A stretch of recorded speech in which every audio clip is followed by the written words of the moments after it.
All right, everyone. Welcome to the broadcast part 25. This is where we catch up on news, tweets, videos, charts, trends, and any other Bitcoin related content that stood out to us in the past 2 weeks. Usually I'm here with Michael and Brian, but we have Matt Odell as a special guest. Welcome, Matt. Thanks for having me. We had to bring in Matt because the vibes are really low right now. You know, if I knew we signed up for this pod to do it all 2026 and the price was going to be here, I maybe would have rethought it. So we needed Odell to spice up whatever the hell's happening. Yeah, Let's and have it's some fun.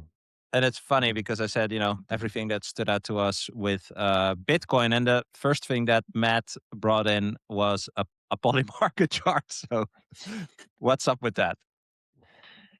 Um, Over the weekend, we basically saw the first high volume, legitimate assassination market that's ever existed in humanity.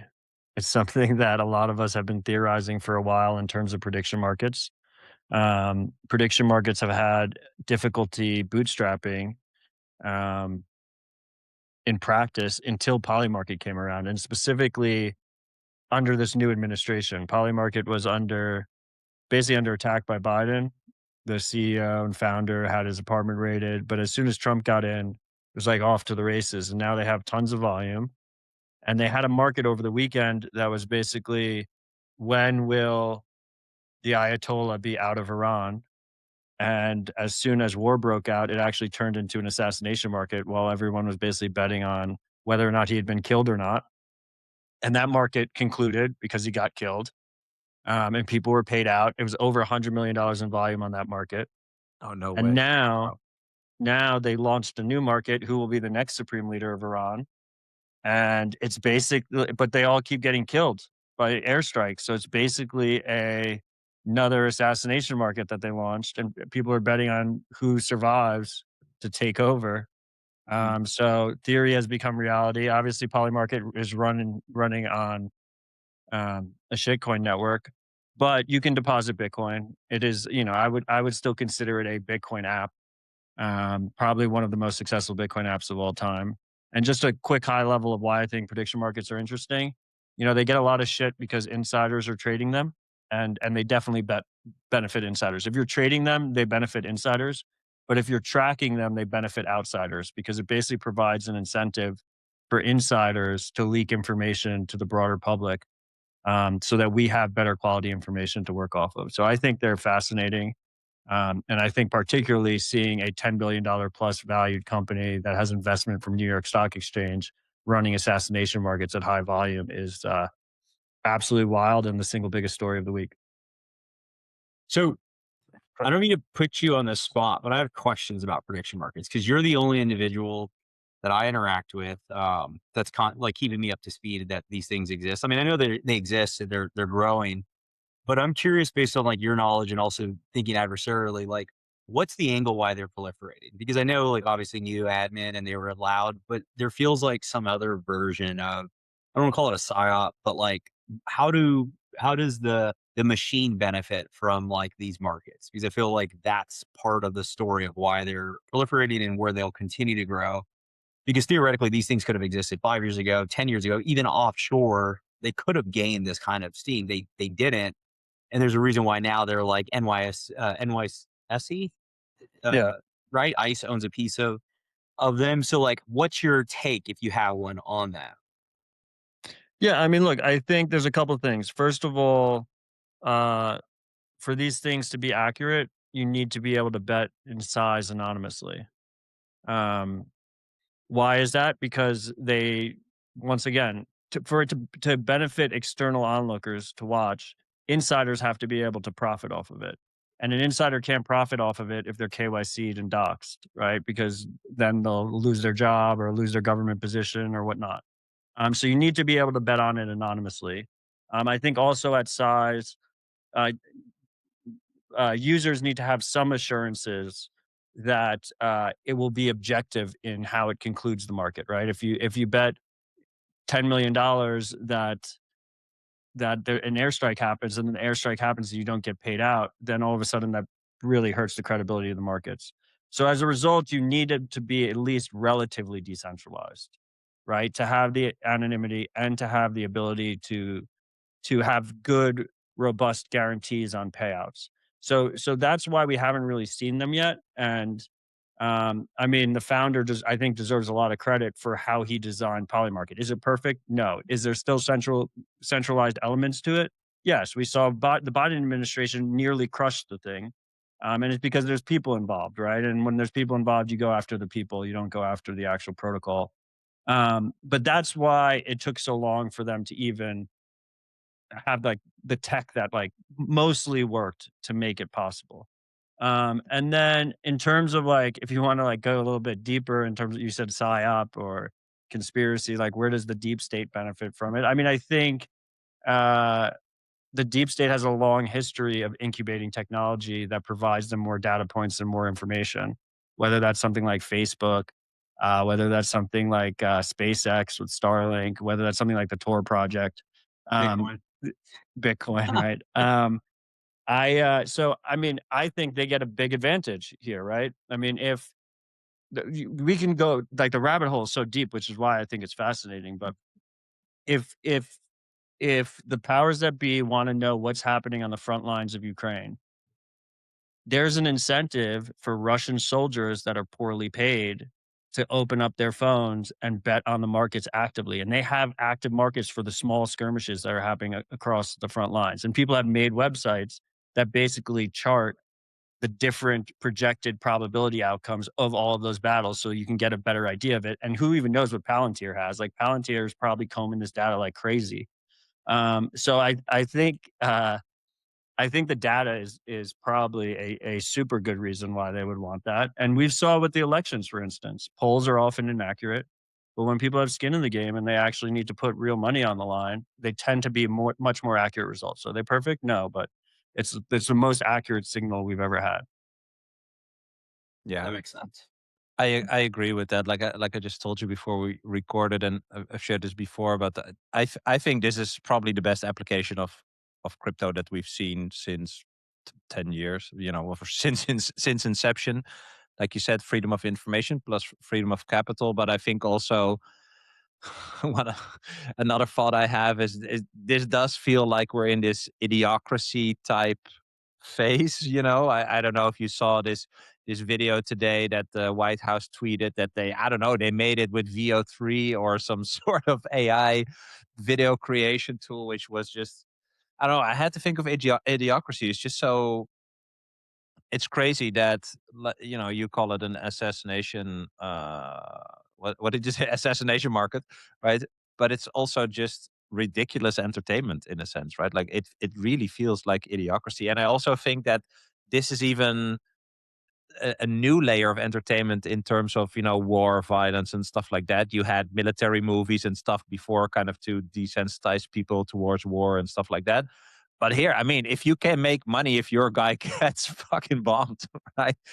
That's next level entertainment in a different way, I would say. So I also think it's kind of kind of has something to do with that it's just everything becomes a game and nothing really seems super serious or deep anymore. But I think we'll get to that. We have some stuff about Iran, but you know, it is actually pretty serious, and you're not seeing everything on the news, right? Plus, you know, if you have this kind of entertainment around these types of events, then you know, I wonder how many people actually pay serious attention to stuff that's happening right now. Yeah.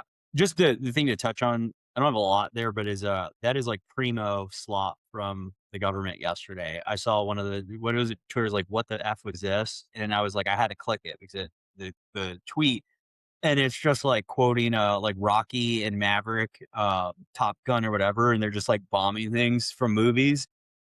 It's pretty wild. Dude, it's super wild. I'm trying to. Oh, here, I got it. Wait, look. Wake up, Daddy Son. Welcome, son. Strengthen on us. Strengthen up. What will you do without freedom? Maverick's inbound.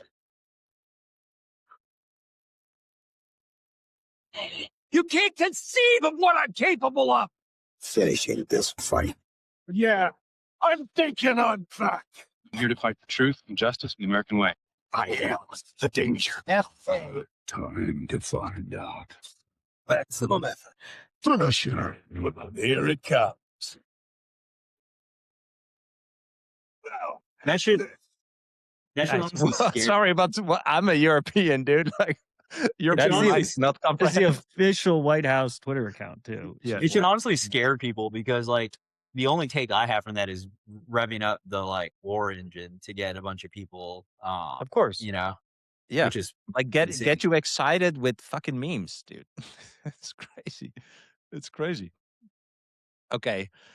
I think this is a fun bewilderment in a sense, right? Even if you think it's crazy, you know, imagine the reaction of the people on my side of the ocean. But yeah, all right, let's move on to the next one. Maybe something lighter, maybe something darker. Actually, Mike, you had this one. Yeah, I mean, I thought this was fascinating because my dogs were working. I thought this was just fascinating because everyone is feeling like what's happening with AI and their jobs, but then they just like continue the CEO all the way down to put out research on like who's actually screwed and how quickly. But also the key takeaway from here that I was thinking about was that like this world we lived in, we know that because the money was broken, that the foundation's like faulty, like what was or what was isn't there. We live in this anomaly with fiat, and there's all these like constructs that came from it that are just going to get evaporated. And we're always going to, but with like AI, it's probably going to happen a lot quicker because all these jobs shouldn't exist. You know, Square or Block shouldn't have had 10,000 people. Google shouldn't have whatever number, but like now this is just going to dissolve it faster, especially because the money's breaking and margins are compressing because of inflation. That it's just a crazy thing to be like, this is at the forefront. I know everyone here kind of works independently and is kind of in charge of their own destiny, especially because they've been holding Bitcoin, but just like put yourself in the shoes of working at McKinsey your whole life or being a corporate bank man. And you know this stuff's coming in the same way, you know, like geopolitical uncertainty, US uncertainty is there, and now your job's uncertain, but you have no angle on how to actually play it because most people don't have agency. It's just a crazy time. Any thoughts, Matt? It's definitely not priced in. I think we live in our own little bubble. I think also it's interesting, right? Anthropic is it flips on who is the most successful of these big AI companies at any given time, like who's the most effective. And I mean, Anthropic has been on a tear lately. Their models have been outperforming everyone else. So they very much have the spotlight. And them specifically, their CEO, Dario, is one of these effective altruists. He was like basically buddies with SBF of FTX. I mean, SBF invested in Anthropic, I think very early, maybe even the seed round, for instance. And so he very much has like this woke protectionism regulation mindset. And he's definitely trying to build a regulatory moat around himself. So that's why he very much leans into the research of we're going to kill these jobs. We're going to have AGI. We think our AI models have consciousness. You know, some of them are like absolutely ludicrous. But the job loss thing is not. We're seeing a substantive change, a paradigm shift in how people will work and what jobs are valuable and what jobs are commoditized. And it really hasn't hit markets, but that was very long-winded. And one of the reasons I went into that context is because a lot of the other AI guys are going the opposite route because they don't want discontent. They don't want riots. They don't want revolutions as they make their billions of dollars. And Elon, for instance, keeps telling people that they're going to have universal high income and everything's going to be great. Don't you worry about a thing. You don't have to take personal responsibility. You don't have to take agency. So you have a combination of, first of all, people not paying attention, and second of all, listening to the wrong people. And we're kind of sleepwalking into this thing. I think there's very few of us that are actually thinking about it. I think Block firing 4,000 people was the tip of the iceberg. I think that wasn't purely AI related, as you kind of alluded to. I think it's absolutely insane that he had 10,000 employees to begin with. What were they all fucking doing? But if you start multiplying that against the S&P 500, you're talking about billions of dollars of consumer spending that is not entering the economy. And a lot of those people are unhireable. Like I always go back to that COVID video that went viral of like the two women who were like product managers, like sitting in a pool in like Ibiza or whatever, talking about how they do no work all day. Like those people are never getting hired again. They have no useful skills. And you just extrapolate that across the entire economy, and we're in for a big world of hurt, I think. Yeah, just real quick, Bram. Two things on that. One, you wouldn't hire them to walk your dog, and then two is in a vacuum, if it was just those layoffs, they might have been okay, especially in a pre kind of 5% or whatever interest rate world. But now, how many of that 5,000 gets hired? Less than probably 10%, and then you multiply that times multiple companies, and then the soft job market. The other thing that's worth noting, it is very interesting because I didn't think about it, but you called it what like Dario saying versus Sam Altman, because he right after I think it was the Blocks layoff was like, this is BS. They're using it as a scapegoat, that it's AI, that these companies just overhired.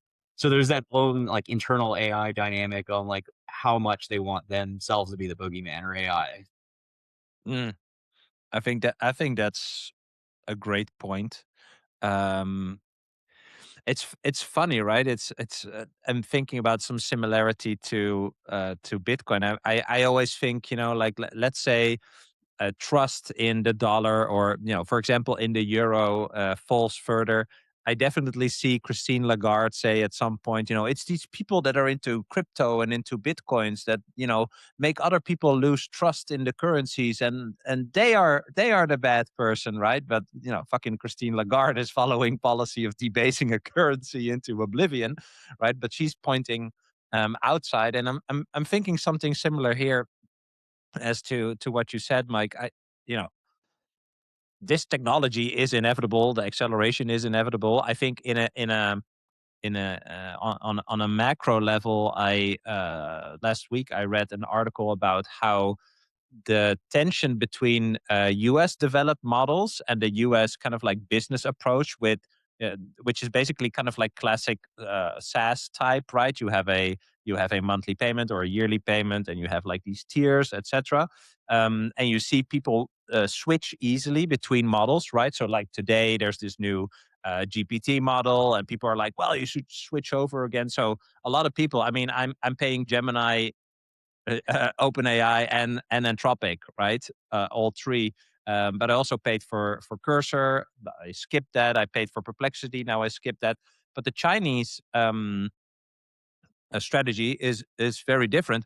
They just open source everything, which is fascinating, by the way. For Chinese, they're open sourcing, and they're just putting it out there. And you have this Quen model, which I think is at the level of Opus 4.6, right? So their whole strategy is to just acquire more people.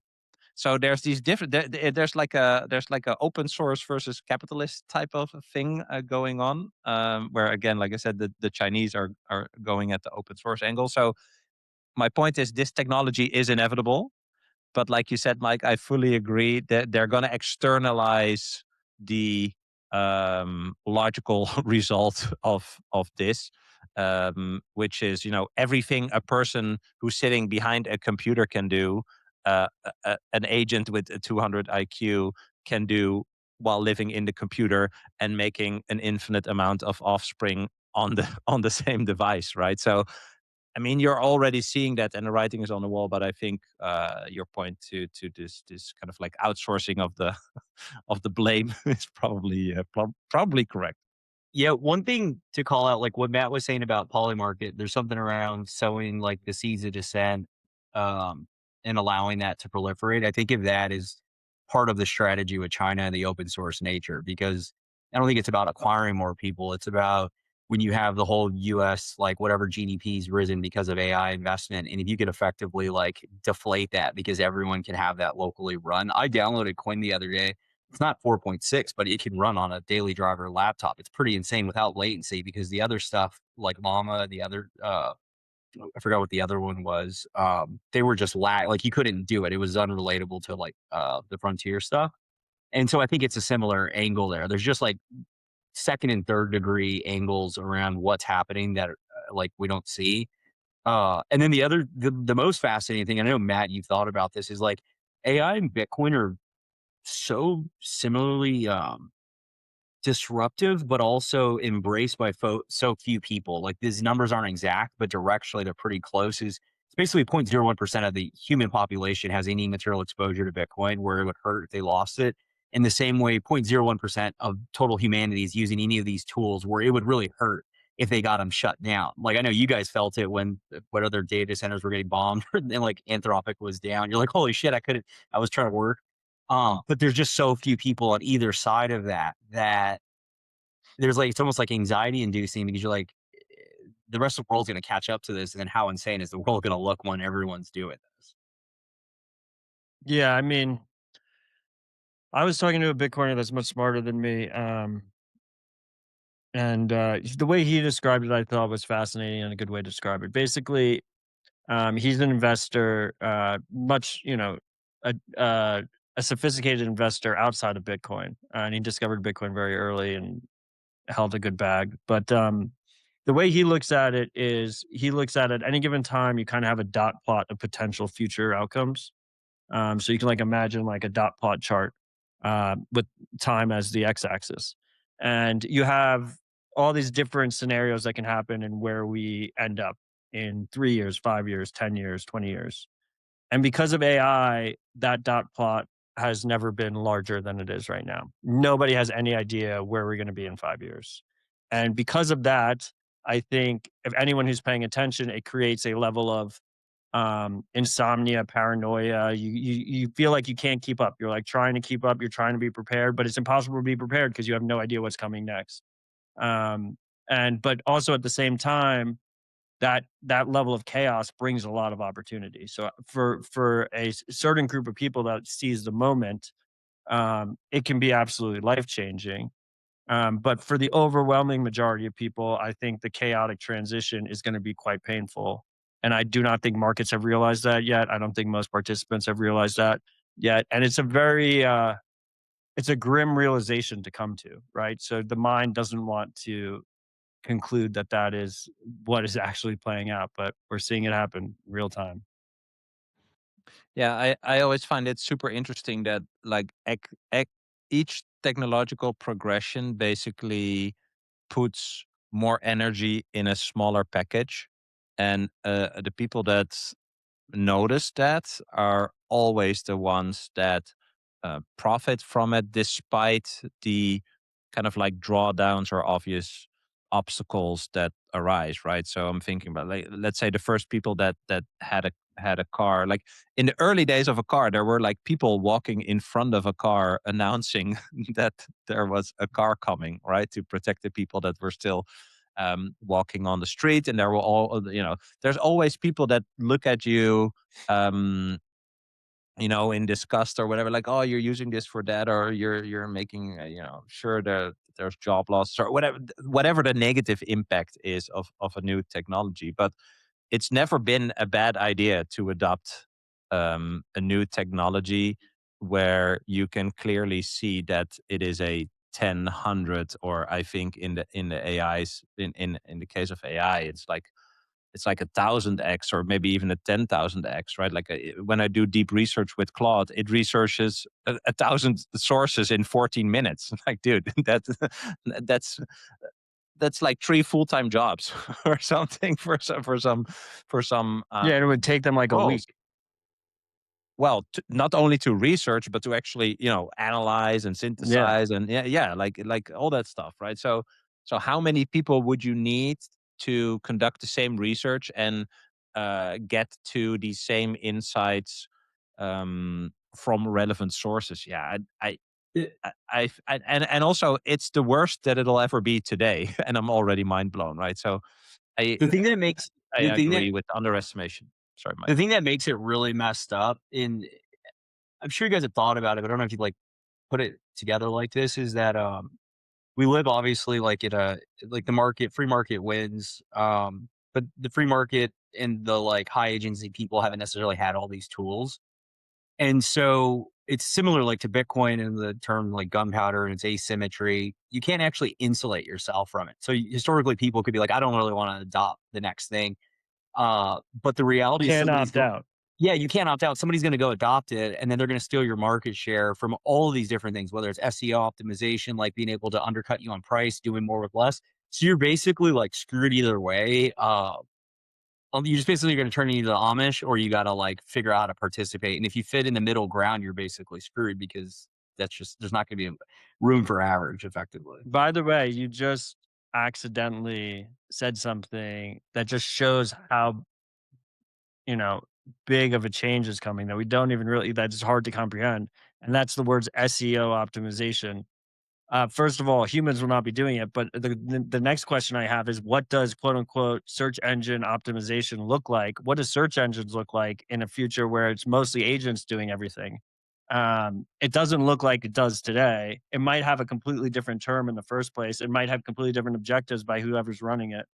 I think directionally, a decent analogy is what China did and outsourcing did to blue collar jobs.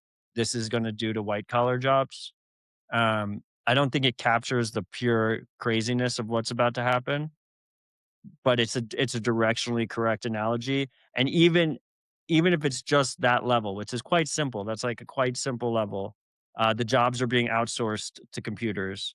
Um, that's devastating. And it doesn't have to be everyone unemployed. Unemployment jumps up 6%, 7%, 8%, and you have really significant effects happening to the global economy. And you could say rightfully so as well, because that's the one thing I didn't mention on that chart. It was like the notion of there's been inversion, right? The crazy people, the Luddites, the gold bugs weren't wrong. It was just a time scale. And again, being too early is the same as being wrong. But in this new world, the welder, the plumber, the people that you can't kind of like strip out because of AI are the people that are going to be able to make the money. And this also ties to the global perspective because like energy is neither created nor destroyed. So if we destroy a bunch of white collar jobs that have been here, it's actually going to move to a bunch of other places that have internet connections via Starlink or whatever and have access to AI frontier models. Somebody's going to benefit from this. And so a lot of times we look at it from a Western view when in reality, this is a global phenomenon and a lot of people are actually going to get a fighting chance at survival as well. The only thing is like, when Mark Zuckerberg took advantage of the internet, he brought along for the ride, 100,000 people or whatever. I don't know what their employee base is. I know Google right now has 190,000 employees, right? So when Sergey and Larry took advantage of a fundamental technology shift and became absolutely filthy rich, they brought along a whole subclass of people that also did quite well for themselves. But in this situation, you could have, 1, 2, 10 people, 100 people that do really, really fucking well, and they bring nobody up with them. It's fucking crazy to think about. Well, I have a post. I have an item later about AI and Bitcoin, and I agree with you, but it also, I don't know if these are the right words, but it's also kind of like healthy cleansing in like a fiat driven economy. Like you said, this video of these two women in the pool, right? Like, I'm a product manager, you know. Um, it's also kind of the decadence that comes in a fiat driven money system where, yeah, there's just money, in nominal terms. The question, I think, is there value, right? And if there is a new way of being more productive. I see a link. Oh, is this You the want link? to Yeah. play the video? Yeah, I'll play it. I don't want to get in trouble in saying what they should be doing, but like that's the point of what Bram's saying in the cleansing is like maybe they should have been doing something else and other people should be doing other things. Yeah. But this was the top. This is like Marty. This is the top. Yeah, This Same job market clown top. world. Yeah. Job. So, anyways, this is our current workstation. Callie and I are what you call product managers. Callie, what is your team over? My team is over reporting and internal tools. And I am over what we call card experience. So we work on like anything from activating your credit card to freezing, reissue, shipping, all the good stuff. What's a PM? We help The- prioritize and help the engineers stay on track and help them know what to build. I don't think the I mean, engineers liked working with her. I can promise. Like that, she didn't I sound too confident in her project management skills. yeah. Well, you know what I love? It is literally like I don't think I don't know if I mentioned this to you, Mike, but I have this friend and we're always tinkering here in this office with AI and stuff like that. And we have, in an evening we're just fucking around and we saw this video of Eric Schmidt, and he said, um, yeah, it's so crazy. Like nowadays, you can just tell an agent to read all of chemistry and then you can do stuff. And we just looked at each other and were like, read all of chemistry. What does that mean, right? Like, what does that imply? What can you do when you can have an agent that just reads all of chemistry or reads all of physics? And then we were kind of debating whether, a super curious, playful, open-minded entrepreneur type person with 5 agents that read all of chemistry could actually go further than 5 PhDs who all read different types of information and synthesized it in a different way and just have a human experience with ego and all these things.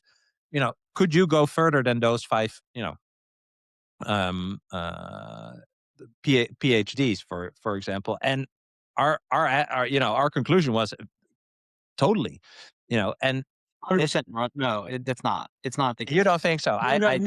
No, it's not, because AI is just it's just a mirror into, if somebody's the highest level, they will come up with other things for the AI to do to like tie it. It's the same idea of like an No, engineer is the without an best AI. I'm example. meaning without the AI, like just the information process, just the gathering of Yeah. information, the synthesis, the processing. But I'm saying Come that up with person's context that already had the professional domain will always be able to do more with that information than the person that's starting off of scratch. So like it just allows you to become average. It's the same thing with me trying to do designs or video. I can get to average, but I can never get to the highest level, because if the person at the highest level is using the same tools, they already have the domain discipline. This is why engineers will be like million X engineers, but I'll never be able to get to like that level. It's the Mhm, same concept with chemistry. mhm. I'm more sharing like I I I don't fully agree. I think there's also a certain pride in having a certain knowledge, having a certain degree or whatever. Like this is kind of the tension where we're at. That's more my point. Like I do think that there will be people that have an open, creative, entrepreneurial mind that will probably use AI to find uh, either solutions to like breakthrough problems or create like breakthrough innovative concepts just because they have a perhaps amateuristic interest, but they now have this tool that kind of democratizes this whole synthesis of information and processing it, etc. And I like we're looking at the PM, the PMs here. If you're a dev and you know what to build, the PM skill is literally one download in Claude now, right? Like that's more my point. So you can be a 10-year PM, but if you just have a computer that just listens to the thing you want to build and helps you organize and plan and whatever, then yeah, it's fun that you have 10 years of PM experience and read all the PM books and whatnot. But there's not really a difference. Just one thing to say on the like positive thing that most people don't is that like Fortune 500, it's roughly 5% of their capex is spent in like information technology. It's not even just technology, just anything related to security. 5% Fortune 500. So think about, and I don't know if this is true, but the amount of engineers, like applications, let's say it's flat to a little bit up. The reality is there's just been not enough engineers. Like when you think about, if that's only for Fortune 500, think about all the mom and pop shops and everything you go into in your regular world that could be optimized by software. So there will be that also on the other side. And it is just a lot of people that need work that have these tools will be able to like further efficiencies in the world. So it's not all, kind of like bearish on humanity. It's just, it's what Matt said. I like that angle of, you're always looking at it from an investor perspective. You're always just trying to layer on the least amount of assumptions, right? And like if you're looking at a dot plot, there's just your assumptions are basically all thrown out the window. You don't have a lot of framework to work from outside of like Bitcoin will be money, and very few Yeah, people are even there. yeah. I mean, I agree with that, and eventually my point is, I also just think this is a good thing, right? I do think it's a good thing. It just forces you to think about, okay, how can I add value, and maybe for the women in this video, it might be a totally different thing that they would actually enjoy. And What do you that, think they should be doing?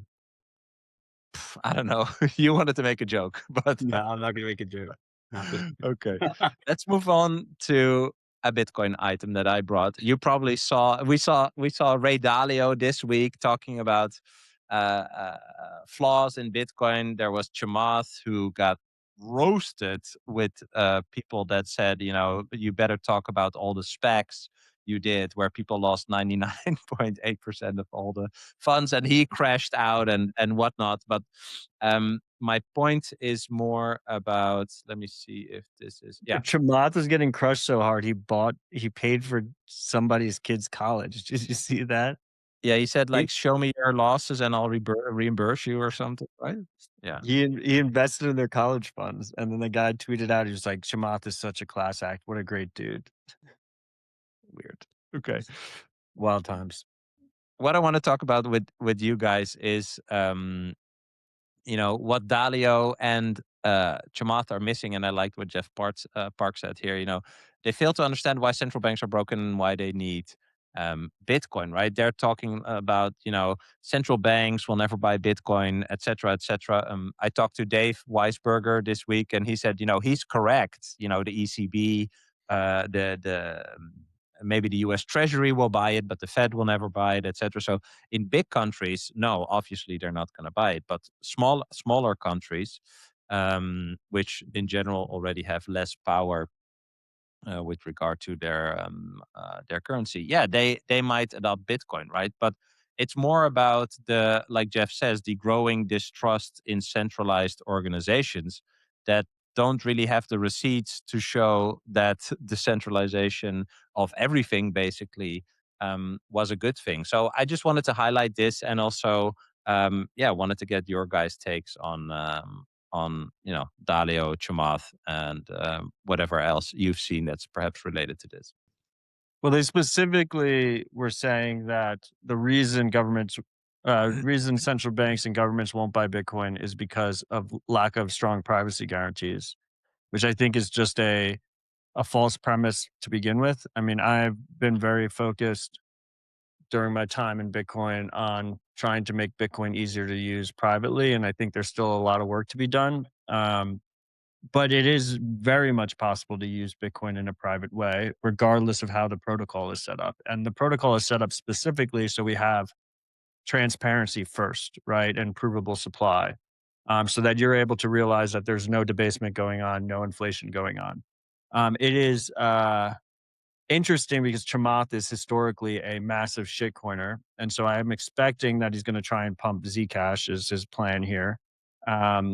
Which is ridiculous. It's not a competitor to Bitcoin, and governments will never adopt it for sure, because it's controlled by a small group of people, US-based company, and you have no assurances on whether or not there's silent inflation going on, which is fundamentally a key value prop, I think, of good money.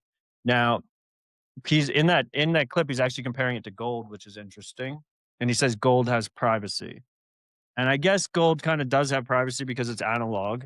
It has a lot of other disadvantages to Bitcoin. It can't be moved around very easily. It can't be secured very easily. It can be counterfeited much easier than Bitcoin. It's almost impossible to counterfeit Bitcoin. All you have to do is run a Bitcoin node to verify that you're getting real Bitcoin. And gold is an interesting example, right? Because Elon said when he was working for the government, said that they were going to audit Fort Knox and walk around with a live stream camera and show us all the gold bars in Fort Knox. And then he got a black eye and got kicked out of the government. And we haven't heard a word since about what's in Fort Knox or not. And you have a perfect example there that if they had Bitcoin, they could very easily, without putting the security of the Bitcoin at risk, verifiably prove that they own Bitcoin and how much Bitcoin they own. And I think he's missing that key piece, which particularly should incentivize smaller governments. All of those features of Bitcoin should incentivize smaller governments to be the first movers here. We always see the challengers be the first movers, regardless of what what niche it is. I mean, another example on that front is we have Cash App moved first because they were second behind Venmo. Venmo came second, right? MicroStrategy was like a no-name tech company. Saylor was a no-name billionaire. He was the first mover into Bitcoin because he had something to prove and needed an edge, right? Mhm. And so we'll Yeah. see that. I think we see the challenger governments move first, and then you see the big dogs move later when they basically have no option but to adopt.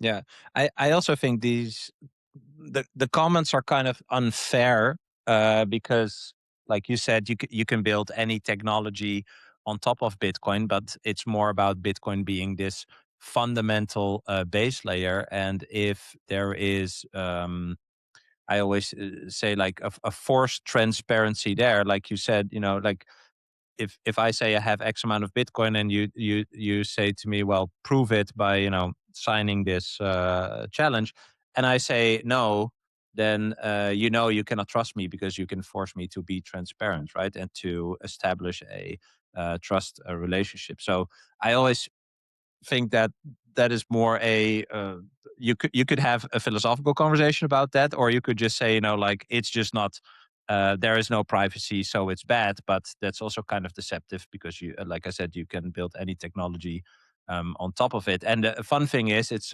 I got a million views on this on this video. I had a video of how the Dutch government moved 15 billion in gold. I mean, this is not really obscure, guys. Like this is not really like this is how you move 15 billion in gold. And the funny thing is that there was a news item that accompanied this video, and the person who was like in charge of this transport was asked like, how do you keep this secret? This is for the national news, guys. How do you keep this secret? And his deep answer was, yeah, you just shut your mouth. Was literally the quote. It's like in the article. Those trucks from like, I don't know if you guys saw yesterday, like Elon decoy where he was going in and like it's a great video. Yeah, If you haven't seen I it, but like it's that. just I like that. That's a good he video. showed up to the courthouse and he ran. That's what reminds me, like there's no gold in those trucks. Um Going back real quick to Matt's point, yeah, it came out today. Kazakhstan is putting like $350 million in crypto. I would imagine it's Bitcoin on their balance sheet.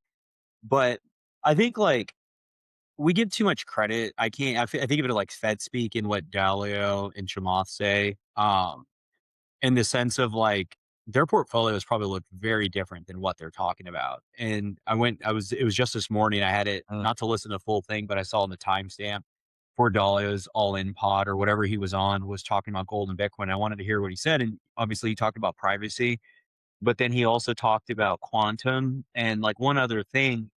And it just reminds me of like how inorganic all the FUD feels right now because these are similar concepts that are coming out around privacy, Zcash, quantum. And it was just 6 to 12 months ago that Dolly was putting on a 5 to 15% position that he was talking about in his portfolio that everyone was happy about.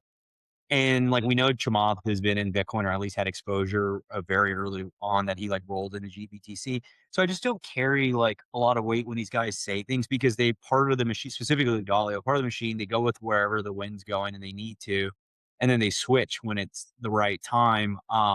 So like I don't believe that they believe what they're saying. It's the same thing with like Musk has no idea how Bitcoin works and he pushes Doge back in 21. It's like so the smartest planet on the smartest man on the planet Earth doesn't understand Bitcoin, but we do. Like, I don't accept that. There's probably some truth to that. I mean, I also think they're just flat out wrong, right? Like you can use Bitcoin privately, particularly if you're sophisticated like a government. I mean, you mentioned Kazakhstan. It goes hand in hand with the idea of challengers, but also on the privacy side. Kingdom of Bhutan was one of the first movers on Bitcoin. Obviously, El Salvador was too. Nobody knew they were stacking sats. Nobody knew they had a bag of Bitcoin. The only reason we found out that the Kingdom of Bhutan had Bitcoin was because they got doxxed in the Celsius bankruptcy, which is just a complete fiat phenomenon, completely unrelated to Bitcoin. If they had gold with some company and the company went bankrupt and they were in the bankruptcy proceeding, we would know they had gold in the bankruptcy estate. And that's how we found out that they had Bitcoin in the first place. Venezuela, the US government went in and abducted Maduro, and there's speculation that the Venezuelan government has a shit ton of Bitcoin. They definitely have a shit ton of Bitcoin. Well, show me where their wallets are. No one knows how much Bitcoin they have. Yeah, Can how you much do Bitcoin does North investigate? Korea? North Yeah, Korea, how how much much? Bitcoin does North Korea have?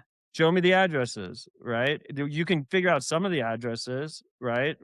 Some of them have been doxed, some of them have been figured out, but a lot of them haven't been. And even if you could figure it out, you can't seize it.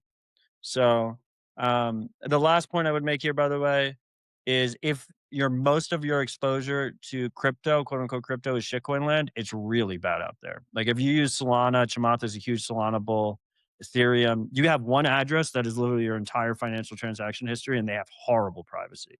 So if you're used to stable coins, using USD tokens on Solana or Tron or something, you're used to having very, very little privacy when you interact with crypto. And if you want to give them the benefit of the doubt, some of that belief could be coming from those interactions that they've had. All right, let's move to this one, Mike. Yeah, I thought this was interesting because I've taken the other side of, why gold's made its run, the liquidity, the 5,000-year track record. But the reality is counterparty risk still matters, where you live still matters. And was reported earlier today that there's a discount on spot because in Dubai, because people are trying to get out. There was reported, I think a couple of days ago, there was caravans, and it was for the ultra wealthy. We're having to travel through the desert 10 hours to get to Riyadh to just fly out. And so think about having your gold in a bank, in your mansion, and then figuring out how to get out of the country with that. And you're sitting on tens of millions of dollars. I think that this is one of the just fundamental mispricings. I think it's on one of your links, so I don't want to steal the thunder, but related to these air pockets that exist in the global economy because there's too much debt, not enough dollars. That most people don't even price Bitcoin for the lack of counterparty risk you have to deal with, depending on who and how you custody it. Where in every other aspect of that, you have some centralized party that can just tell you one day it's not yours. And once the world wakes up to that, that's when you really start to gain an appreciation for it's this old like mental exercise. Would you rather have 500,000 in BTC or would you rather have $1 million in Silicon Valley Bank? Right? Because you could take that 500,000 Bitcoin, you could sleep well at night with it, but the $1 million, even if it's there, theoretically tomorrow it's gone. And do you really want to live in that world? It's part of the way I rationalize. Matt, we've been pinging about like, man, what do we sign up for? And this whole thing's crazy for to be involved this long. But there is, the drawdowns being all in Bitcoin, but there's still a level of Zen. Well, at least I'll die by my sword, not by somebody else's. And that's all you can really ask for in this life is like, if I'm going to mess it up, it'll be on me, not because some counterparty decided that my gold's not mine anymore.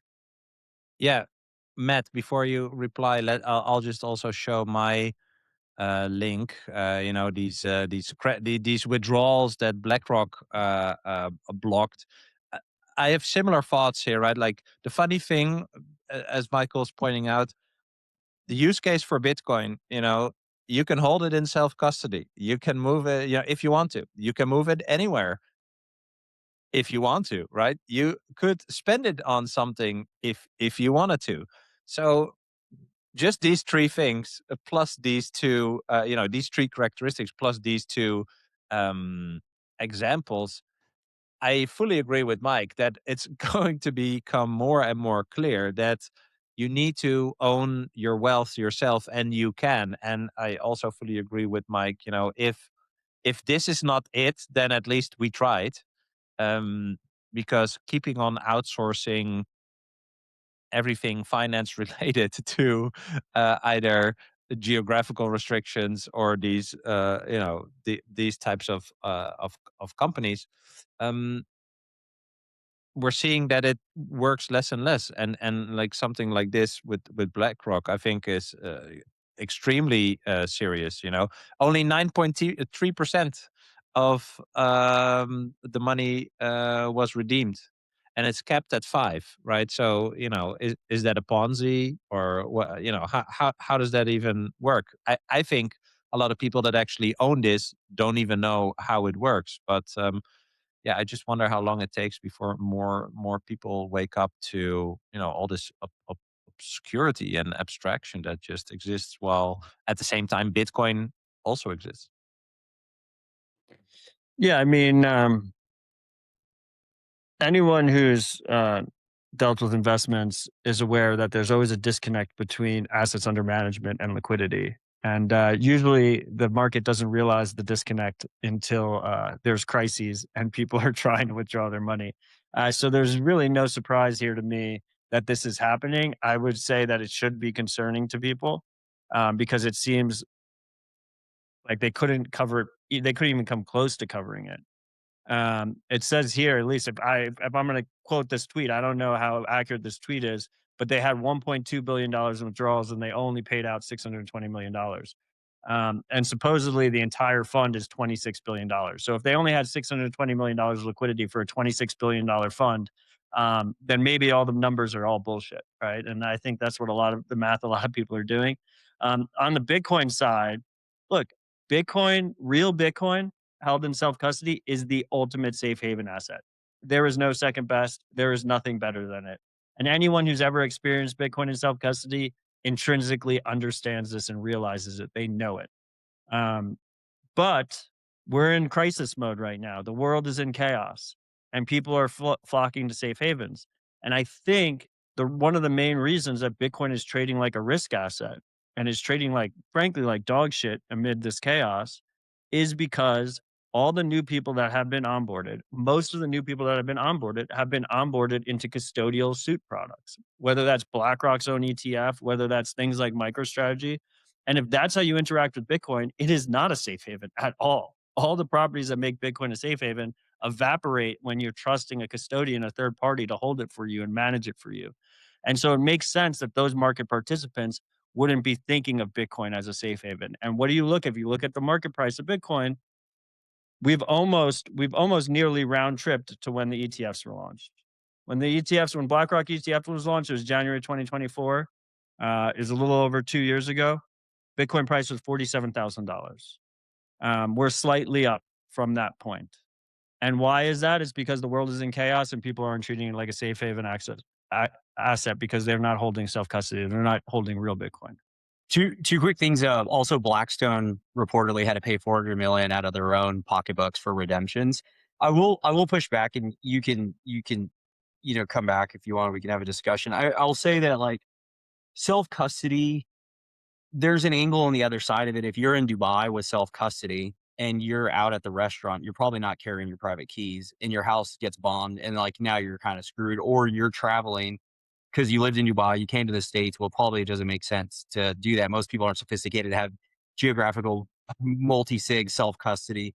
So like what I've always stance is barbell approach. It's how people manage their capital, whether it's their dollars or gold. They like have some in self-custody. They can always, oh shit, maybe your seed is in your wallet with a passphrase. And then there's stuff like we do or others do. But I do think that there's a reality of like, where I came to this conclusion because I was all in self-custody, multi-sig, collaborative custody. Then I'd go overseas and travel to Dubai. And then I'm like, holy shit, my wife got somebody to do the cabinets. It's like, who's in my house? And what if you put the whole thing together? So I think like that's the angle of you get to a point, you start having kids, you start having a plan around it. And then diversification to a fiat extent starts to become just like fiat. But there is a reality. You don't want to get knocked out of the game because somebody bombs you and you're traveling and then your self-custody is all like screwed up. Wait, to be clear here, on-ramp is a microcosm in the suite of products in Bitcoin land that I wouldn't group in with MSTR and IBIT because you have full transparency over the asset. You can withdraw actual Bitcoin if you want to actually withdraw Bitcoin. So I would say it's much, even though it's not self-custody, it's collaborative, multi-institutional custody. It's much closer to self-custody than IBIT, for instance. I was just referring to it's self-custody being the gold standard. It's gold standard. Well, it's like it is, but it isn't in the sense if all your money's in Bitcoin and somebody bombs you and you don't have your access and you never can get it back. That's like just the angle. Yeah, I mean, you can kind of protect yourself from it by first of all not living in the Middle East, and second of all using distributed multisig. What if you live in Minneapolis? But here's a question for you, Tanguma. Do you think the majority of your clients at OnRamp think of Bitcoin as a safe haven asset or as a risk asset? Well, see, that's the interesting part. It's more safe haven. What most of our that's what I'm saying because it's closer to self custody than something like IBIT. And then they But if you basically have a hold, lot in yeah. self-custody, and then with us, because in the world Mhm. where they were traveling and they could never get back, they didn't lose their whole stat. But someone who's holding MSTR is not thinking of Bitcoin as a safe haven Oh, asset. yeah. I mean, I'm not They're worried thinking of it about as a it. speculative tech stock. They're thinking of it as a high risk asset. Yeah. That's I my mean, point. but yeah, but this is just the this is the entire thing that we're in, I would say, right? Like that we although he called the top sort of Mike and I laughed about Luke Groman saying, I get the whole macro thesis, I understand people should move to hard assets, but I'm going to sell Bitcoin because it trades like a tech stock, right? And I just think it's funny because it's stupid when people approach it like a tech stock and like an investment. I wish I So followed Luke for whatever it's worth. Oh yeah, I was just saying that at the time I made fun of Luke, and sure, he whatever. he nailed that call. The hard Yes, part is buying back in. So but this is what I'm he's only saying, right? done half of it so far. Yeah. We'll So see if he comes yeah. back in. So my point is twofold. Yes, I agree. But if you have a long-term outlook and you think it's a safe haven asset and you've tried to sell and buy back lower and you failed or not, I mean, I failed in the past miserably, I'm just hodling. And that for me, with a longer term outlook, is just easier than trying to search for this next trade or whatever. So it was more of my opinion, like if you understand the bigger picture and that Bitcoin is actually a safe haven asset on many different levels, um yeah, just hodl and chill basically, right? And don't try to overanalyze, like, why are some people looking at it as this risk risk on thing and trading like a nest, when I see the sentence Bitcoin is trading like a Nasdaq stock, I'm like, no, there's people that are trading Bitcoin that Yeah. are viewing it as an investment instead of a safe haven asset that is vastly superior to any other um option that they have, and that's fine, but that is kind of what we're in. To be clear, I mean, I wholeheartedly agree with you. And I think a perfect example is what we saw over the weekend, right? If you are a high net worth Dubai resident, and you followed Luke's advice and you went full hog into gold from Bitcoin, and then crisis hits and you want to get back into Bitcoin, it is very difficult. When you need Bitcoin the most, it can be very difficult to obtain it and secure it, as opposed to just, being safe and having your safe haven and just hodling. That's the thing I think we like.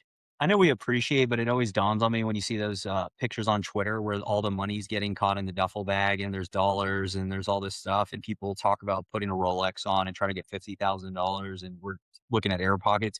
Is just the notion that you can maintain all your life savings in this asset, move it borderlessly, not have any intermediary. It's just an insane proposition in a world that's used to just having to ask for permission Mind-blowing. from account. Yeah. Yeah, it's mind blowing. Yeah.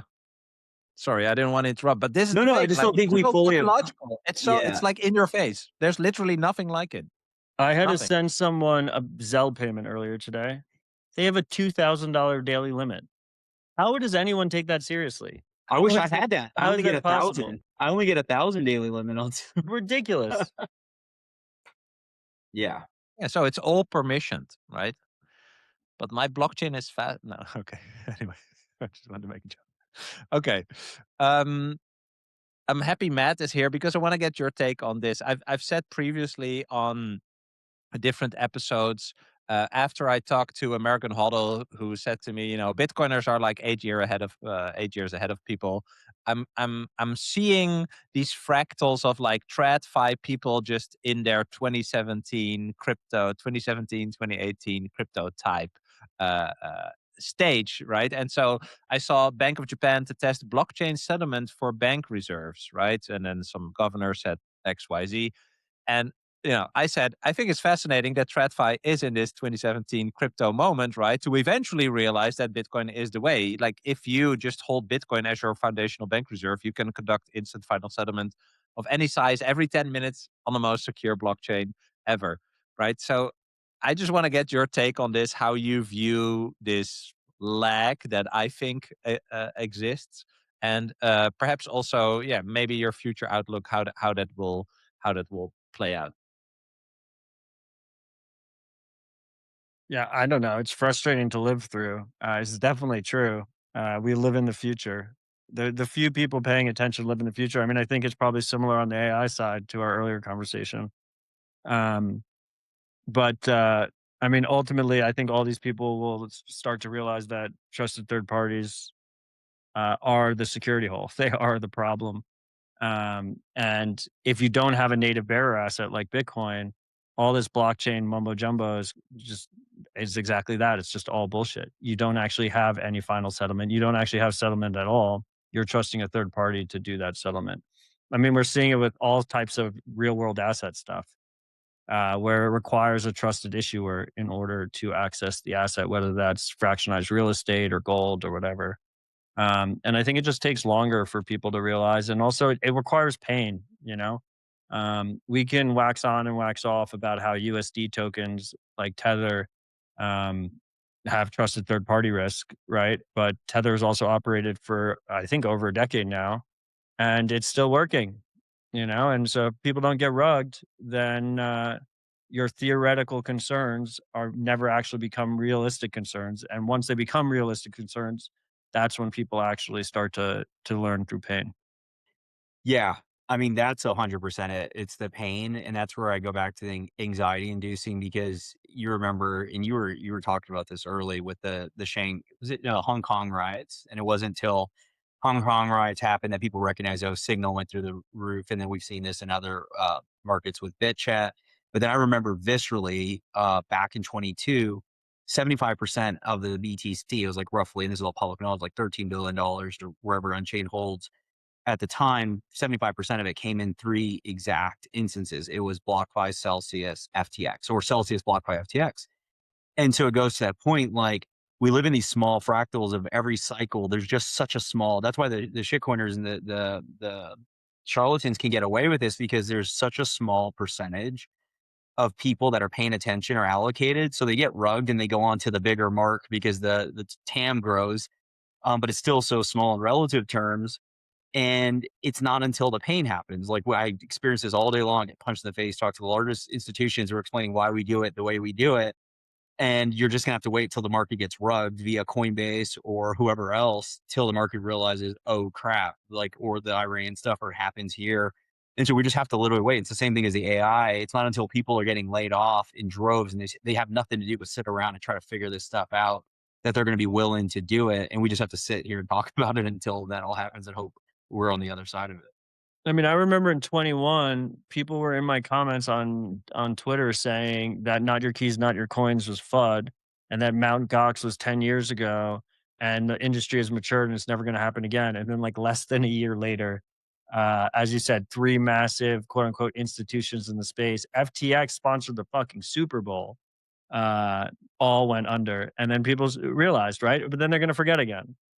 Then they'll realize it's just going to keep. Yeah, because right now it's like, well, it's BlackRock, Fidelity, and State Street. They'll never lose the Bitcoin. That's like, they literally just like tie it to whatever social proof they need. And yeah, it's the same side of the crypto stuff. It's the same story. Every couple of years, there's some reason why that centralized counterparty will never lose the Bitcoin. And there's lots of easy anecdotes. One is, it's just data. Data is private keys. Private keys will, like, all data gets leaked on a long enough time horizon. Or the other angle is, if there's a single point of failure, there will always be a single point of failure.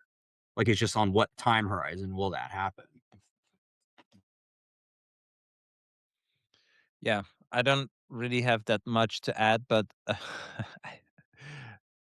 I do agree. I always think it's funny that sometimes, people that are critics kind of act from this point of view that everything should already be crystallized, right? Like, when Bitcoiners talk about the future, or like, this should be the proper function of Bitcoin. This is why you should hold it, or a central bank, or whatever. Um,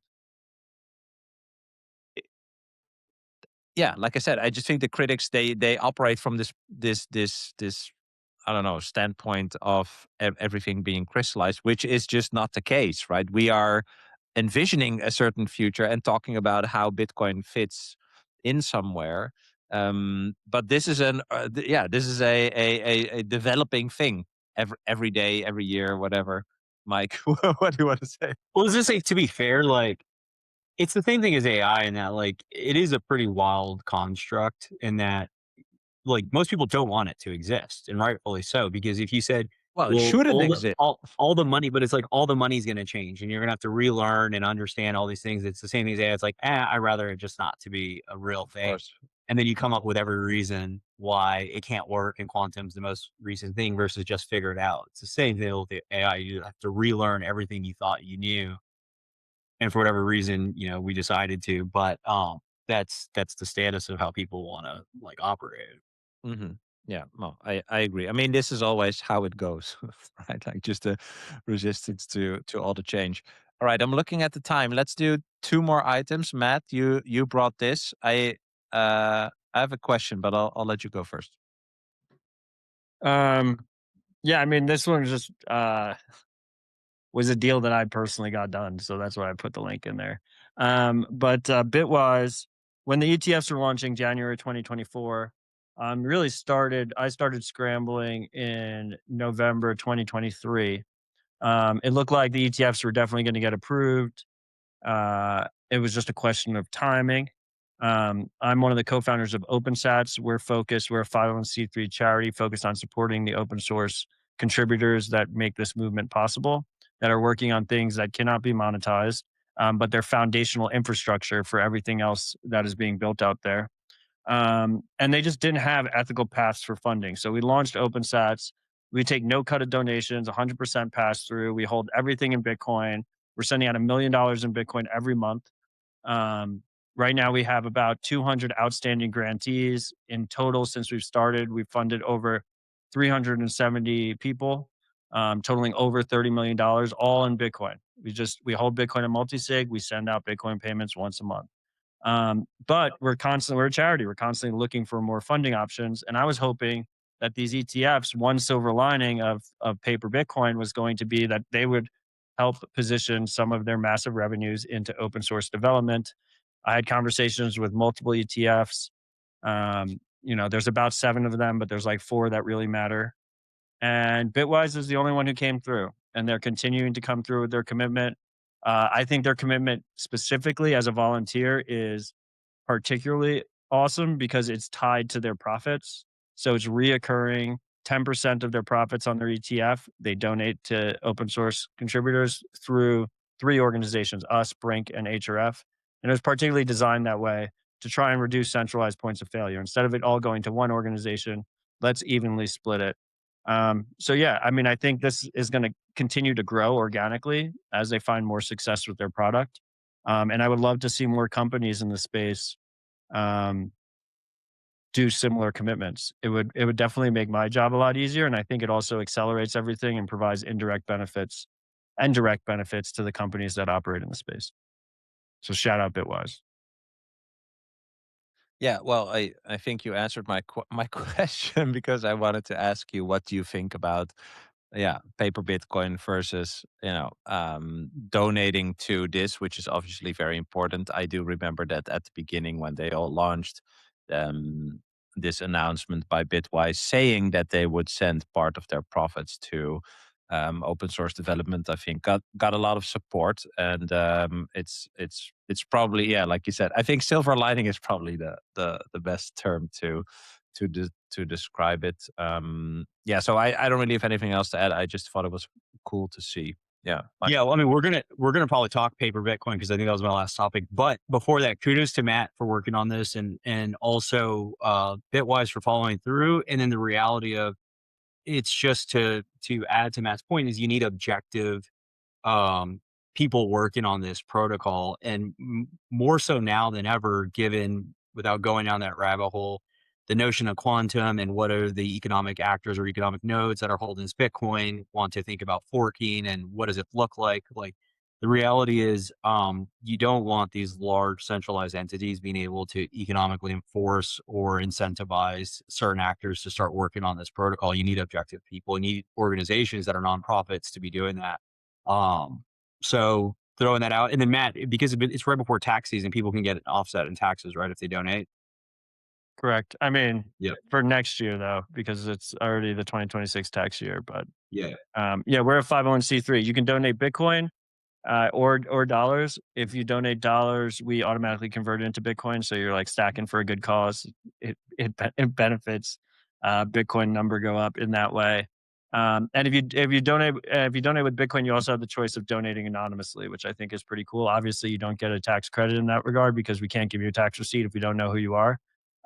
But just to show the power of Bitcoin, it's pretty wild that someone can donate $500,000 anonymously through a BTC Pay invoice.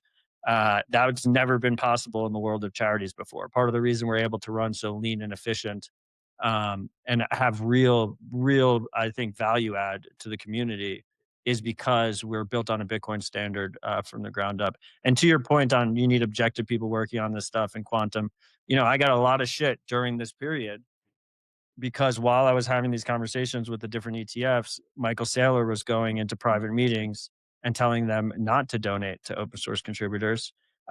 He's completely in his right not to donate himself. I'm never going to tell someone they have to donate to these things. It definitely rubbed me the wrong way that he was going out and telling other people not to donate when I was volunteering my time trying to convince them of the opposite, which was already a huge hurdle, to be honest, right? Why is he doing that? And well, his argument was if you have a bunch of developers working on things, they're going to mess things up, and that they already have enough support. But anyway, I tried privately to resolve that. Couldn't get him on the phone, couldn't make it anything. So I just made it public that it was happening. I mostly reserved judgment at the time of how I felt about it, even though it could be insinuated. But I just wanted it to be public. I wanted it to be out there. And the closed doors stuff it just felt wrong. Anyway, in his most recent investor meeting, quarterly meeting, he said, we need a quantum task force. We need people working on these things, blah, blah, blah. It's like, Michael, this was 2 years ago. Maybe if we had more open source contributors working on these things and focus on these things, you wouldn't have to have a centralized task force run out of your company. Yeah, they want their quantum task force on this is the exactly point that people discount or don't fully understand. I don't think we have a lot of time left, but I would love to dive into this more because I think this is quite strange, and I agree with Matt that it's kind of one thing. I understand. Sorry, but I just want to say one thing. Like I like what Saylor says about Bitcoin is a rocket ship, but but it's like a precarious one, right? Like you don't just add a fucking fin on it or whatever. And I mean, I love that analogy, and I fully agree with it. And I also think that he's also relating to people that want to make programmable money and blah. This is a whole different conversation. But I think Bitcoin should stay boring and simple in a way that you can build on top of that.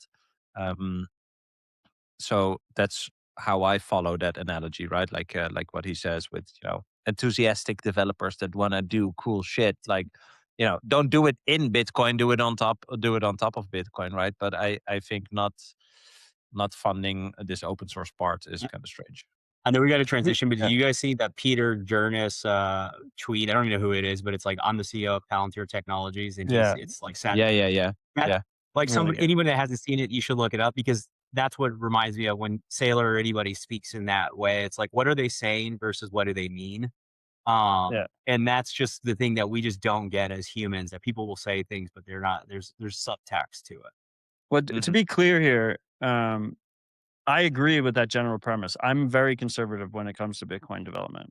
I think Bitcoin should be boring, right? It should just be the best money. Its fundamental value prop is incredibly hard to change by default, which I think a lot of people miss, and it causes a lot of people to be unhappy when they want to see changes. But I will also say actions speak louder than words. I have never proposed a Bitcoin protocol change. I've never advocated for one. We've never directed funding towards one.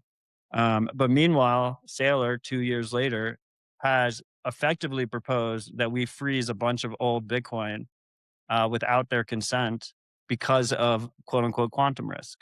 And that's a huge move. That is, you want to talk about people adding extraneous things to Bitcoin? Well, how about the first protocol level seizure at scale on what's supposed to be a censorship resistant distributed network that nobody controls? So, I mean, it should be interesting to watch how that plays out. Maybe he pulls back from it. Maybe he doesn't. And I would just say the last piece is, I've been accused many times of like, oh, Matt called out Saylor just for his own career benefit. Uh, it's logically does not flow. If you were operating in investor circles over the last 3 years, being critical of Saylor in any way whatsoever was a straight net negative for you. And people that won't accept that, they're either lying to themselves or they're lying to everybody else because it's very obvious to anyone who's paying attention. Yeah. Yeah. I mean, this reminds me very much of the fiat brain of who will build the roads. Like in the sense of people always, this is how you really know kind of our brains, because I talked to a lot of like really well-intentioned people. We're meeting older boomers, in-laws, or whatever. And it's like, well, we need the government, we need people, because who will build the roads? And it's like, well, if we all sit and we all live in the town, people listening, and then our kids need to get to school, we'll build the roads because they need to get to school. And so it's the same idea here. It's like, if Bitcoin needs to be fixed or worked on, we will figure it out because we will come together and aggregate, and there'll be enough incentive to do that. But in this same like analogy, anybody, whether it's Saylor, he's the easy one to pick on because of his economic force in this industry. It's like, you don't need that person to do anything. We will figure it out. But they hold that credence with somebody like that. It's just somebody, individuals have to take a step back and realize that's what's happening, or can happen, because people just hold somebody because of their name, their stature in that place. And similar to Matt's point, it's like, you know, we deal with this all the time because our clients hold Bitcoin with MSTR and these other DATs. And this will tie into the next thing. And it's just been very out front because it's a public, exciting trade. But the reality is, if you want to be around long in this asset class, you have to protect the underlying asset, but you also have to protect your reputation, because the only thing that lasts longer than the underlying is how long you're there. And if you put people in bad positions, they will remember. I mean, honestly, they actually don't remember it, but like our principals, and we have to like look our kids in the eyes and be like, look, I didn't actually like lose a bunch of people's money. But most people don't think like that. And it's actually against general consensus, because if you can maybe leave some money on the table, basically. But long term, it'll play out in the right way. All right, let's move on to the last item. Well, this is basically tying into it. So what goes up comes down. We didn't label the episode of the show, but it's just an interesting dynamic that's playing out, right? We've seen the DATs, Puking, BTC, but similar now, Mara, they're kind of walking this back. I don't know who else recently this past week came out on the large mining side, but it just goes back to the lack of fundamentals in 25, where a bunch of people were putting Bitcoin on their balance sheet because of the perceived market appreciation from it. They didn't fully understand, appreciate, and were holding this as a long-term store of value. And so ultimately, as that goes up, they're going to puke it on the way down for a number of reasons. And so everyone that was super excited about it lacked that understanding that it eventually was going to get puked out whenever the market got volatile, went against them. And so this is just the latest version of that. Do they say Yeah. how much they're selling? No, later they put out a statement saying that it's just a change in policy, that they could possibly be selling it. I joke Because they're getting Yeah. they're getting incentivized, right, to move to AI, and rightfully so from a capital market perspective, and leverage and interest rates. But they're also getting penalized because, like, how capital efficient does that look if you're holding this volatile asset that just you have $500 million in notional losses? So that's the idea behind a lot of this. It's interesting perspective wise, right? Because obviously Saylor has said many times, never sell your Bitcoin, and hasn't sold any Bitcoin. Um, and I bring him up because he's obviously the elephant in the room by far. I mean, I think they're over 750,000 Bitcoin now in holdings. But he sold billions of dollars of his own stock to buy cash with, which is effectively the same thing. It's like you basically sold Bitcoin in that situation, but the market appreciates it takes it in a completely different way than if he outwardly sold Bitcoin, which is something that no one really talks about, but it's just interesting how the market perceives one versus the other. Well, yeah, I think I have a different take on that, because that's why I'm also interested to hear more about your story, why he's so anti open source. Like when of all the stuff that I've heard, uh, Saylor, well, of all the things that I listened to when I heard Saylor talk about Bitcoin, I think a lot of his understanding is quite, I don't know if the word is profound, but he does see the bigger picture, right? Like I really like his really far like future outlook, which I think he really sees it and he's acting on it, right? Like he is extremely early. And yeah, is it good or bad that he has 750,000 Bitcoin? I personally don't think it's necessarily good, but he's the only one that's actually acting upon a certain future outlook, right? Like if there were more people that would be bold enough to take that step because they come to the same conclusion, there would actually be some competition, right? So anyone can adopt Bitcoin, even if you don't like it, yada yada, all that stuff. But I also think it is super early, right? And the whole idea, I mean, we've all been into startups and investing and stuff like that. The whole idea, when you have an idea and you are early, is to survive until more people realize that it's a good idea, right? So even along the way, if Saylor would sell Bitcoin to survive, I honestly wouldn't think it would be a bad thing, because I just have a certain idea about what I think is his thesis for a longer term. So for me, it's all about, how do you survive until Bitcoin becomes a thing? If it becomes a thing, but that's the whole underlying thesis, is that he thinks it becomes a thing. I want to say something. I want to hear Matt's response to all of it. None of that tracks. Because it tracks, I love that. it tracks from, yes, like he's expounding these things, but what's the old adage? It's don't show me or don't tell me what your portfolio is. Show me what your portfolio is. Don't tell me like what you're doing, wherever your money talks. And so you can say all these things and they can resonate. But at the end of the day, if you're saying you have to stay alive, it's incongruent to park all your Bitcoin at Coinbase if that's your whole deal, or Fidelity, or wherever it's at. I mean, I don't disagree with that. Nobody talks right? enough about like whether, like, the simplest, easiest angle to Matt's point is if you're issuing all this debt for dollars, it is not expensive to build what we built or other institutions built to go build it. That is a rational thought. If you are a rational actor for whatever reason, to go and set this up and manage your keys and hire a bunch of engineers, hire a bunch of operations, and just manage it all. If you were what people think you are, and if you don't do that, then that's what tells you that it's something else is going on. Like that's the angle of where that doesn't apply. Yeah, it is wild that, and to be clear, he doesn't keep it all at Coinbase. It's like split up between multiple. Yeah, He's using the Titanic approach. Yeah. Yeah. If one compartment breaks, he still has the other compartments, is what I'm referring to as the Titanic approach. Yeah. But yeah, it is Record, wild. I don't disagree, Mike. I don't disagree. Yeah, But it's over. wild. It's also over if one of those gets lost, because then I know. all credibility goes out, and then that just. I agree. Yeah. It's wild that you just even overpay, like spend $100 million and set up your own custodial operation. And then you could also custody all of your little child treasury companies, right? Like he could custody Semlers and he can make a business out of it if he wants to. He's already running all of the conferences and stuff for all the different DATs already. It would make complete sense for him to build out his own custody and then sell it as a product to the other custody companies. It would line up perfectly. And it's wild to me that he hasn't done it. The other piece is, to Bram's point, look, I mean, he's been selling preferred equity, which has dividend commitments, long-term dividend commitments. And as the market was going down, a lot of critics were saying he wasn't going to be able to pay those claims in the future, even though if you do the math, he was in a very solvent position. Like if you did the math, he was in a very solvent position. So I actually do not blame him. It actually makes logical sense to me to like say, okay, I'm going to build up a $2.5 billion cash position to show the market that no matter what, I can fund these things 100%.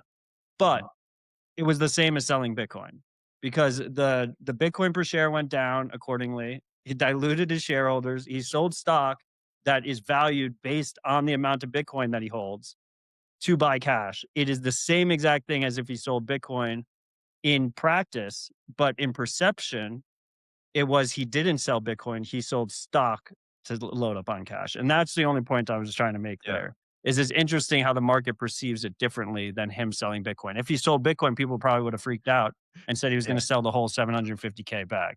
But holding the stock is not a claim on the Bitcoin. Yeah. So, okay, that's a different conversation, maybe. But the market treats it as one. Yeah, the market is no, treating it as one. I'm kidding. I mean, all right. it's a good point. It's not really a joke. All right, yeah, that's why I don't think it's a good thing to say at the end of a 90-minute live stream. But yeah, all right, guys. Well, let's wrap it up. I want to thank Matt for joining. You should do it again sometime.